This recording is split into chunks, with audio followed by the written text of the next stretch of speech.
பண்ணுறதுக்கு அதை சாப்பிடுவோம் தான். நம்ம ரொம்ப டேஸ்டியாக இருக்கும், ஹெல்தி தானே பிஸ்தா சாப்பிட்றது.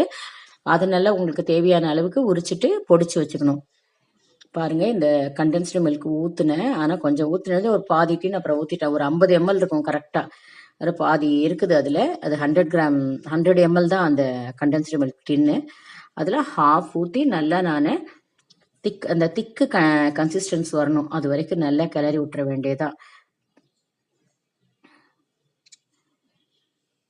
பாருங்க, நல்ல திக்காக வந்துச்சு. நான் ஏலக்காய் பொடி தான் போட்டேன் அதில் கொஞ்சோண்டு, அவ்வளோதான்.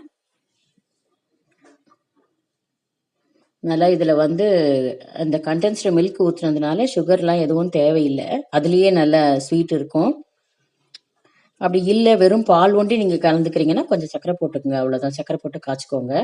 இப்போ இதில் பாருங்கள், நான் வறுத்து வச்சது எல்லாம் அந்த சுகர் சிரப்பில் டிப் பண்ணி எடுத்து வச்சுக்கிறேன்.